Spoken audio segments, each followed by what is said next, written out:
बड़ी खबर के साथ, जहां केंद्र सरकार का बड़ा फैसला, जातीय जनगणना को मंजूरी दी गई। सरकार का कांग्रेस पर आरोप, कांग्रेस सरकार ने विरोध किया। विपक्ष में लगी क्रेडिट लेने की होड़, कांग्रेस ने फैसले का क्रेडिट लिया। जनगणना पर सीएम नीतीश बोले, जातीय जनगणना की हमारी पुरानी मांग थी। चिराग पासवान बोले, पार्टी की मांग पूरी हुई। तो बता दें कि जातीय जनगणना की बात जब से सामने आई है, उसके बाद से लगातार सियासी बयानबाजियां चालू हो चुकी हैं, जहां सरकार अपनी पीठ थपथपा रही है, तो विपक्ष का कहना है कि हमने इस तरीके की मांग की, इतनी जोरदाराना मांग की, इसका क्रेडिट कांग्रेस को जाता है। वहीं समाजवादी पार्टी ने भी अखिलेश यादव का धन्यवाद किया। यानी कि आपको बता दें कि जातीय जनगणना के फैसले को लेकर सब अपनी अपनी तारीफ करने में लगे हुए हैं। Under the leadership of our Prime Minister Shri Narendra Modi ji, the Cabinet Committee of Political Affairs has decided today, that is 30th April 2025, that caste enumeration should be included in the forthcoming census. तो बता दें कि जब से इस फैसले की बात सामने आई है, उसके बाद से हर कोई अपनी अपनी पीठ थपथपाने में लगा हुआ है। कांग्रेस का कहना है कि हमारी मांगों को पूरा किया गया, इसका क्रेडिट विपक्ष लगातार ले रहा है। चिराग पासवान का कहना है कि हमारी पार्टी लंबे समय से ये मांग कर रही थी। वहीं नीतीश कुमार का भी यही कहना है कि हम लंबे समय से इस बात की मांग कर रहे थे, और प्रधानमंत्री का धन्यवाद जिन्होंने इस ओर ध्यान दिया और इस फैसले को जारी किया। और इस फैसले की जमकर तारीफ भी कर रहे हैं। हालांकि राहुल गांधी ने धन्यवाद भी किया है सरकार को। Article 15(5). Article 15(5) is reservation in private education institutions. ये कानून है, ऑलरेडी कानून है, और हम चाहते हैं एकदम इस कानून को एनडीए की सरकार, बीजेपी की सरकार इंप्लीमेंट करना शुरू करे। सेंसस को डिले किया है और अपोज किया था, हम इसको वेलकम करते हैं। ये हमारा विजन है, इन्होंने अडॉप्ट किया, बहुत अच्छा, मगर हम चाहते हैं कि हमें डेट्स बताई जाएं, किस दिन तक ये सेंसस होगा, बजट में इसका पैसा आना चाहिए, अभी बजट में पैसा नहीं है। और इसी खबर पर हमारे साथ हमारे तमाम सहयोगी जुड़ चुके हैं। राहुल श्रीवास्तव लखनऊ से, अशोक कुमार देहरादून से और समीक्षा चौधरी दिल्ली से हमारे साथ जुड़ चुकी हैं। सबसे पहले समीक्षा आपके पास आना चाहूंगी। देखिए, ये फरमान जब से जारी हुआ है, उसके बाद विपक्ष अपनी पीठ थपथपा रहा है कि हमने इतनी जोरदार मांग की लंबे समय से, जिसको आज पूरा ही करना पड़ा। देखिए, कल केंद्रीय कैबिनेट की बैठक हुई थी, उसके बाद सूचना एवं प्रसारण मंत्री अश्विनी कुमार वैष्णव ने प्रेस कॉन्फ्रेंस के जरिए इस बात की जानकारी दी कि भारत सरकार इस बार जब भी जनगणना करवाएगी तो उसके साथ साथ जातीय जनगणना, यानी कि हर जाति के कितने कितने लोग भारत में रह रहे हैं, उसका आंकड़ा भी जारी करेगी। और ये ऐलान होते ही हर पक्ष, यानी कि विपक्ष में जितनी भी पार्टियां हैं, वो सब पूरा क्रेडिट खुद पर ले रही हैं। लेकिन इसको एक तरफ इस तरह से भी देखा जा रहा है कि बिहार में विधानसभा चुनाव होने जा रहे हैं और बिहार में जातीय जनगणना की मांग लगातार काफी लंबे समय से उठ रही थी। हालांकि बिहार में जातिगत सर्वे जरूर करवा लिया गया है, क्योंकि जनगणना करवाने का अधिकार सिर्फ और सिर्फ केंद्र सरकार के पास होता है। तो ऐसे में बिहार में जातिगत सर्वे करवा लिया गया, लेकिन अब क्योंकि सरकार की तरफ से ये बात कह दी गई है, जातीय जनगणना करवाई जाएगी जब भी जनगणना होती है। हालांकि 2011 के बाद 2021 में जनगणना होनी थी, लेकिन वो नहीं हो पाई क्योंकि उस टाइम कोरोना का दौर था। इस वजह से जनगणना पर रोक लगी। लेकिन अब सरकार ने पहले भी कहा था कि जल्द से जल्द ये जनगणना करवा ली जाएगी। लेकिन उससे पहले ये जान लेना जरूरी है कि आखिर कब जातिगत जनगणना हुई है। जनगणना की शुरुआत 1881 में हुई थी पहली बार। जनगणना के आंकड़े इसी बार जारी हुए थे। इसके बाद हर 10 साल में जो है जनगणना होती रही। 1931 में जो जनगणना हुई उसमें भी जातिगत आंकड़े जारी किए गए। 1941 में जो जनगणना हुई उसमें भी जातिगत जो है आंकड़े जारी किए गए। लेकिन फिर आजाद भारत में 1991 में भी जनगणना हुई, उसमें भी जातिगत आंकड़े जारी किए गए, लेकिन इसके बाद कभी भी जातिगत आंकड़ों को जारी नहीं किया गया। हालांकि उनका भी डाटा रहा, लेकिन कभी भी जारी नहीं किया गया। तो ऐसे में अब इसको सरकार का एक मास्टर स्ट्रोक कहा जा रहा है। बिल्कुल, देखिए समीक्षा, जैसे कि आपने जानकारी दी कि किस हमारे साथ सुरेंद्र राजपूत कांग्रेस प्रवक्ता जुड़ चुके हैं, उनसे भी बातचीत कर लेते हैं। सुरेंद्र जी, बहुत बहुत स्वागत है हिंदी खबर पे आपका। धन्यवाद सौम्या। देखिए, जातीय जनगणना की बात सरकार ने कह दी है और इसे मास्टर स्ट्रोक की तरह सरकार का देखा जा रहा है, लेकिन आप लोग अपनी पीठ थपथपा रहे हैं। भारतीय जनता पार्टी का तो वो हाल है कि फिसल गए तो हर हर गंगे। 11 साल से सरकार है, आज तक जातीय जनगणना नहीं कराई। जब राहुल गांधी जी ने मांग रखी, पूरे देश में आंदोलन किया, पूरा इंडिया गठबंधन सरकार के विरोध में खड़ा हुआ, तब भारतीय जनता पार्टी की सरकार घुटनों के बल आकर के मजबूर होकर के जातीय जनगणना करा रही है। कल से 1 घंटे पहले तक भारतीय जनता पार्टी के प्रवक्ता हो, क्या नाम, प्रधानमंत्री हो, गृह मंत्री हो, सारे के सारे नेता जातीय जनगणना के विरोध में बयान देते थे। कहते थे एक अमीर जाति है, एक गरीब जाति है, एक औरत जाति है, एक मर्द जाति है, बाकी जातियां कोई है ही नहीं। आज क्या हो गया इनको? सिर्फ राहुल गांधी जी के दबाव में, इंडिया गठबंधन के दबाव में, कांग्रेस पार्टी के दबाव में ये सरकार नल की, नील की, कोल की, भील की, पिछड़े की, आदिवासी की गणना कराने को मजबूर हुई है। और अभी तो ये शुरुआत है, अब आरक्षण की कैप भी इनको हटानी पड़ेगी। जी सुरेंद्र जी, देखिए, लेकिन चलिए, आप लोग कह रहे हैं कि दबाव में ये बात तो हो गया, ये फैसला तो ले लिया, लेकिन अब एक और मुद्दा आप लोगों के लिए समाप्त हो चुका है सरकार को घेरने का। यहाँ हमारे लिए जातीय जनगणना मुद्दा नहीं है, एक सामाजिक मुद्दा है, राजनीतिक मुद्दा नहीं है। देश के वंचित वर्ग को 90% आबादी की जो संसाधन है उसमें सिर्फ 1% लोगों का हक है। सारे अडानियों के हाथ में संसाधन चले जा रहे हैं। ये संसाधन सबको बंटने चाहिए। ये हमारा राजनीतिक मुद्दा नहीं है। भारतीय जनता पार्टी जरूर इसको राजनीतिक रूप से इस्तेमाल कर रही है। हमारे लिए सामाजिक मुद्दा है। सब लोगों को संसाधनों पर बराबर का हक मिले, आरक्षण की सीमा हटे। हम इसको वोट की राजनीति के तरीके से नहीं, समाज की राजनीति के तरीके से देख रहे हैं। चलिए, बहुत बहुत शुक्रिया सुरेंद्र जी हमारे साथ जुड़ने के लिए, जानकारियां साझा करने के लिए, बातचीत करने के लिए। हमारे साथ हमारे तमाम सहयोगी भी जुड़े हुए हैं, उनका रुख कर लेते हैं। राहुल, आपके पास आना चाहेंगे। देखिए, एक तरफ कांग्रेस अपनी पीठ थपथपा रही है, मल्लिकार्जुन खड़गे को क्रेडिट दिया जा रहा है, राहुल गांधी को क्रेडिट दिया जा रहा है, तो वहीं दूसरी तरफ अखिलेश यादव को भी जमकर क्रेडिट ले रहे हैं। देखिए, निश्चित तौर पर जातीय जनगणना को लेकर समाजवादी पार्टी से लेकर कांग्रेस, सभी जो पक्षी दल थे वो सरकार पर लामबंद थे। यहाँ तक कि सरकार के जो सहयोगी दल हैं, जिसमें चिराग पासवान का नाम शामिल है, जीतन राम मांझी हैं, ये तमाम लोग भी जातीय जनगणना के पक्ष में थे। और ऐसे में तब जब बिहार चुनाव बेहद करीब है, निश्चित तौर पर एक मास्टर स्ट्रोक की तरह इसको देखा जा रहा है कि जिस तरह से केंद्र सरकार ने कल केंद्रीय कैबिनेट की बैठक के बाद ये ऐलान किया कि वो जल्द ही जातीय जनगणना कराएगी, लेकिन जातीय जनगणना के साथ अब आरक्षण पर भी लड़ाई शुरू हो गई है। निजी संस्थानों में जो आरक्षण की बात विपक्ष कर रहा है, उस पर भी अब लड़ाई शुरू हो गई है। जनता क्या सोच रही है, क्या समझ रही है जातीय जनगणना को लेकर, उसकी टाइमिंग को लेकर, ये बिहार चुनाव में क्लियर हो जाएगा। क्योंकि बिहार चुनाव तक अभी जातीय जनगणना शुरू भी नहीं होगी, क्योंकि एक लंबा प्रोसेस होता है। लेकिन जिस तरह का ऐलान कर दिया गया, हमारे साथ अरुण राजभर जुड़ चुके हैं, राष्ट्रीय प्रवक्ता हैं सुभाषपा के, उनसे बातचीत कर लेते हैं। अरुण जी, देखिए, प्रधानमंत्री नरेंद्र मोदी ने कल कैबिनेट की बैठक की और उसमें एक बड़ा फैसला सामने आया। कैबिनेट मंत्री अश्विनी वैष्णव ने इसका ऐलान किया और उसके बाद सियासत तेज हो गई है पूरे देश में।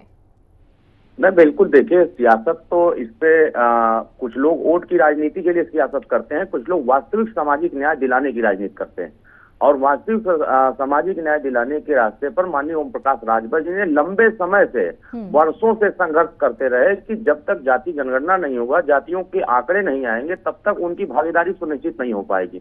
और हम तो बार बार इस बात को सड़क से लेकर सदन तक, और हम लोगों ने जनमानस के बीच में जाकर के जनसभा रैली करके जगाने का काम किया है कि जब तक देश में जातियों के आंकड़े नहीं आएंगे, तब तक सरकार की योजनाएं जातियों तक नहीं पहुंच पाएंगी और वो विकास के मुख्यधारा में नहीं जुड़ पाएंगे। और उस चीज को हम लोग तो लंबे समय संघर्ष कर रहे थे और कांग्रेस को 55-60 साल तो देश की जनता ने मौका दिया, 20 साल सपा को दिया, 20 साल बसपा को दिया, लेकिन इन लोगों ने जाति जनगणना का ज शब्द भी अपने कार्यकाल में पूरा नहीं कर पाए। लेकिन आज देश के प्रधानमंत्री जी ने 94 वर्ष बाद जो ऐतिहासिक निर्णय लिया है, इसके लिए मैं देश के प्रधानमंत्री जी को आभार व्यक्त करूंगा और माननीय अमित शाह जी को धन्यवाद दूंगा कि इन्होंने एक ठोस निर्णय लिया और ठोस निर्णय लेकर के जो वास्तविक सामाजिक न्याय की बुनियाद जो उन्होंने रखी है, अब लगता है कि तमाम वंचित वर्गों के अंदर एक खुशी की लहर है और तमाम वर्ग के लोग आज खुशहाल है कि कम से कम देश की सरकार, केंद्र सरकार ने एक ऐसा ऐतिहासिक फैसला किया है कि जो विपक्षी दल ये भ्रम पैदा कर रहे थे कि हम इसके लिए काम कर रहे थे, इसके लिए वो कर रहे थे, भाई इनको भी मौका मिला था। आपको जनमानस ने सत्ता पर बैठाया था, लेकिन आप उस काम को नहीं कर पाए जिस काम को देश के प्रधानमंत्री मोदी जी कर रहे हैं और जिस काम को माननीय ओम प्रकाश राजवी संघर्ष कर रहे हैं। मैं तो कह रहा हूं कि जिस दिन ये जातीय आंकड़े रिपोर्ट आएंगे, उसी दिन देश में ओबीसी वर्गों को 7% क्राइटेरिया आरक्षण का दिया जाएगा और जो रोहिणी आयोग की रिपोर्ट है पूरे देश भर में मोदी जी के नेतृत्व में ही लागू होगा और उसके बाद जिसकी जितनी संख्या है उसकी भागीदारी, राजनीतिक भागीदारी, सामाजिक भागीदारी, शैक्षणिक भागीदारी और आर्थिक भागीदारी उनकी सुनिश्चित होने लगेगा और सभी वर्ग देश के प्रधानमंत्री के साथ जुड़ करके आगे बढ़ने का काम करेंगे। बहुत सारे राजनीतिक विपक्ष के राजनीतिक दल सिर्फ राजनीति करते हैं, वोट की सौदेबाजी करते हैं, लेकिन माननीय प्रधानमंत्री जी बिना वोट को देखे ये हर वर्गों को जोड़ने के लिए जो सबका साथ सबका विकास की बात करते हैं और सबका प्रयास सबके भरोसे की बात करते हैं, तो सबके प्रयास के साथ हम सबके भले की बात कर रहे हैं। आज पूरे प्रदेश देश में इस बात की चर्चा है, चाहे पिछड़े वर्ग हो, दलित वर्ग हो, चाहे वंचित तबका हो, आज उसके मन में यह उत्साह जगा है कि जो काम आज से 20 साल पहले, 25 साल पहले, 30 साल पहले हो जानी चाहिए, वह काम अब देश के प्रधानमंत्री जी कर रहे हैं। इसका मतलब कि पूर्व में कांग्रेस सरकार या विपक्षी सरकारों ने देश के वंचित वर्गों को धोखा दिया, वंचित वर्गों के साथ अन्याय किया, पिछड़ों के साथ, आदिवासियों के साथ, दलितों के साथ सिर्फ और सिर्फ वोट की राजनीति करके सत्ता पाने का काम किया। लेकिन वास्तव में अब उनको सत्ता के साथ साथ उनको विकास के मुख्य धारा में जो प्रधानमंत्री जी जोड़ने का काम कर रहे हैं, उससे आने वाले समय में उन समाज के हर तबकों को लाभ मिलने काम करेगा, सरकार की योजनाएं पहुंचेगी और अब तो उनके मुंह पर भी तमाचा लगा है जिन लोगों ने अपना राजनीतिक एजेंडा बनाया। बहुत शुक्रिया हमारे साथ जुड़ने के लिए, बातचीत करने के लिए। तो देखिए, चारों तरफ खुशी की लहर जरूर है, लेकिन बीजेपी ने ऐसे समय पर यह मास्टर स्ट्रोक खेला है कि अब कोई इस मुद्दे पर बोल भी नहीं सकता। राहुल, एक बार फिर से आपके पास आना चाहूंगी, आप अपनी बात को कंप्लीट करें। को लेकर जो कल फैसला हुआ है उसके बाद से सभी पार्टियां इसका अपना क्रेडिट ले रही है, चाहे ओम प्रकाश राजभर की बात करें, चाहे संजय निषाद की बात करें या तमाम अन्य पिछड़े नेता की बात करें, वो लगातार कह रहे थे कि उनकी जो लड़ाई है वो रंग लाई है। कल राहुल गांधी ने भी एक प्रेस कॉन्फ्रेंस की थी, उन्होंने भी कहा था कि कांग्रेस लंबे समय से मांग करती रही और आखिर सरकार को विपक्ष के सामने झुकना पड़ा है और जाति जनगणना का ऐलान करना पड़ा है। लेकिन देखना होगा कि इसका फायदा आने वाले चुनाव में किसको मिलता है, क्योंकि कहीं ना कहीं वोट बैंक की राजनीति सभी पार्टियां करती हैं और उसी के तहत इसका ऐलान किया गया है। संजय निषाद कह रहे हैं कि उन्होंने प्रधानमंत्री मोदी से मुलाकात की, जाति जनगणना को लेकर अपनी बात की, लेकिन सरकार पर भी दबाव था क्योंकि सरकार में तमाम जो उनके सहयोगी दल है, चिराग पासवान की बात करें, तमाम जो जीतन मांझी की बात करें, लोग भी जाति जनगणना के पक्ष में थे। तो ऐसे में अब जाति जनगणना का ऐलान हो गया है, देखना होगा कि इसका क्रेडिट जो विपक्ष भी ले रहा है और सरकार भी ले रही है, जनता किसको देती है, देखना बड़ी बात होगी। बिल्कुल, हमारे साथ नवेद शिकोह वरिष्ठ पत्रकार जुड़ गए हैं। नवेद जी, देखिए, जब से ये फैसला सामने आया है उसके बाद हर कोई अपनी अपनी पीठ थपथपा रहा है, लेकिन ऐसे वक्त पर यह फैसला आना, जब हम पहलगाम की लगातार चर्चा कर रहे हैं, इस घटना को लेकर काफी चिंतित हैं और उसी बीच कैबिनेट की बैठक होती है और ये बड़ा फैसला आ जाता है, कैसे देखते हैं आप इस फैसले को? देखिए, ये बात बिल्कुल सही है कि भारतीय राजनीति में सबसे बड़ा मुद्दा कई वर्षों से उभर रहा था ये जाति जनगणना का और विपक्ष एकजुट होकर लगातार इस पर मांग कर रहा था। और जिस तरीके से ये फैसला आया है, मोदी सरकार ने, एनडीए सरकार ने ये फैसला किया है, तो एक कहीं ना कहीं इसका एक बड़ा परिवर्तन तो होगा। किस रूप में होगा ये नहीं कहा जा सकता है, लेकिन विपक्ष इस बात को की ताल ठोक रहा है कि हमारा दबाव था, हमारी मांग थी, हमारी कोशिश थी, जो कहीं ना कहीं सत्ता को उनकी मांगों को पूरा करना पड़ा। बल्कि एनडीए जो भारतीय जनता पार्टी के सहयोगी दल हैं, उनका भी वो भी अपनी कहीं ना कहीं पीठ थपथपा रहे हैं और वो भी ये अब कहने लगे हैं कि ये हमारी कोशिश थी, हम चाहते थे कि हमारी सरकार में ये मांग पूरी हो। बल्कि केशव प्रसाद मौर्य जैसे जो भारतीय जनता पार्टी के नेता हैं, पिछड़ों के नेता हैं, पिछड़ी जातियों से जुड़ा हुआ उनका बड़ा जनाधार है, वो भी कहीं ना कहीं इसके पक्ष में थे। ये सारे लोग आप एकजुट होकर इस बात की खुशी भी जता रहे हैं। लेकिन और सर, ये भी आपको कह क्या रहे हैं लगता है कि ये जो फैसला आया है उसके बाद विपक्ष को पूरी तरीके से साइलेंट कर दिया है बीजेपी ने?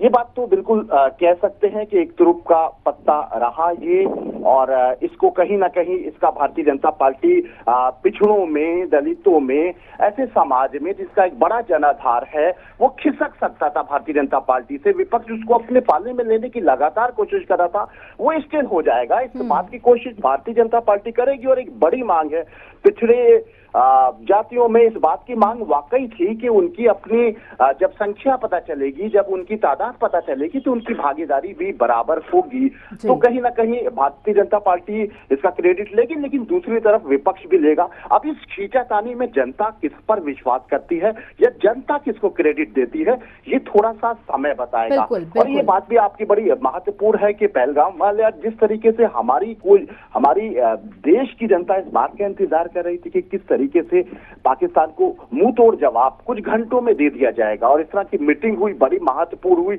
और आने वाले पिछले एक दिन पहले हम लोग सोच रहे थे कि 48 घंटे और 24 घंटे बड़े महत्वपूर्ण होंगे, लेकिन फिलहाल उसको एक पॉलिटिकल भूलचाल जरूर हुआ, लेकिन दुश्मन के ऊपर कोई स्ट्राइक नहीं हुई। इस तरह की भी चर्चा आम जनता में तेज हो गई है। लेकिन उसके पीछे एक और चीज कही जा रही है कि हो सकता है कि जिस तरीके से हमें पाकिस्तान को जवाब देना है, इसको लेकर सुर्खियां बहुत तेजी से सोशल साइट्स पे बेलग तरीके से गवर्नमेंट की पॉलिसी, बयान, ये सारी चीजें उस तरीके से तैर रही थी जो नहीं तैरना चाहिए, कि हमारी भारत सरकार क्या करने जा रही है, क्या हो सकता है, क्या नहीं हो सकता है, ताकि दुश्मन बिल्कुल। नवेद जी, हमारे साथ जुड़ने के लिए, तमाम जानकारियों के लिए बहुत बहुत शुक्रिया। हमारे साथ हमारे सहयोगी भी जुड़े हुए हैं।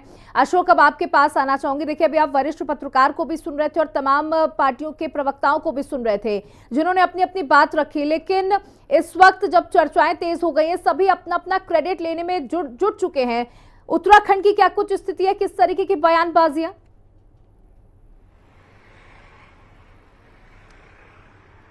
बिल्कुल, देखिए, कल जिस तरीके से मोदी मंत्रिमंडल में ये ऐतिहासिक निर्णय लिया जाता है और जाति जनगणना की बात का जो प्रस्ताव आया था उस पर मोहर लगी है, ये बात तो इससे क्लियर है कि जो विपक्ष के मुंह से एक मुद्दा जो केंद्र सरकार ने वो छीन लिया है।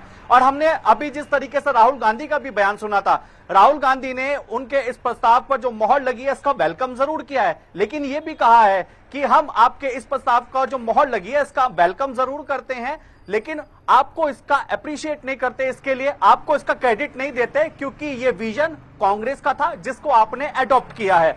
दूसरी बात यहां पर, अब अगर बात करें उत्तराखंड के लिहाज से, तो देखिए, उत्तराखंड के मुख्यमंत्री पुष्कर सिंह धामी ने भी कल अपने सोशल मीडिया हैंडल एक्स पर प्रधानमंत्री नरेंद्र मोदी के नेतृत्व में केंद्र सरकार ने जिस तरीके से ऐतिहासिक फैसला लिया है उसको ये ऐतिहासिक मुख्यमंत्री ने बताया है। एक तरफ मुख्यमंत्री ने अपने सोशल मीडिया हैंडल पर इसका ऐतिहासिक फैसले की सराहना की है, तो दूसरी तरफ मुख्य विपक्षी दल कांग्रेस पर जमकर हमला भी बोला है। ये बात कही है उन मुख्यमंत्री ने कि जाति जनगणना को लेकर के कांग्रेस ने हमेशा से ही विरोध करने का काम किया है, अपनी राजनीति चमकाने का काम किया है, और दूसरी तरफ जातियों के बीच में विभाजन जैसी नीतियों को लाकर के अपने वोट बैंक को बढ़ाने का काम कांग्रेस हमेशा से करती आई है। ये बात कल मुख्यमंत्री ने अपने सोशल मीडिया हैंडल एक्स पर लिखी है, लेकिन साफ तौर पर कहा जा सकता है कि अभी तक जिस तरीके से राहुल गांधी की भी अगर हम यहां पर बात करें, तो उन्होंने जिस तरीके से इसका पूरा क्रेडिट अपनी ही पार्टी को दिया है, कहा है कि हमारा विजन है, अडॉप्ट आपने किया है, लेकिन सवाल भी यहां पर किया है कि आखिर कब तक वो डेट होगी, कौन सी वो समय होगा, कौन सी वो तिथि होगी। बिल्कुल अशोक, तो देखिए, राहुल गांधी ने, जैसा कि आपने बताया, कि वेलकम जरूर किया लेकिन अप्रिशिएट नहीं किया, और कहा कि हम इस पर आपको अप्रिशिएट नहीं करेंगे।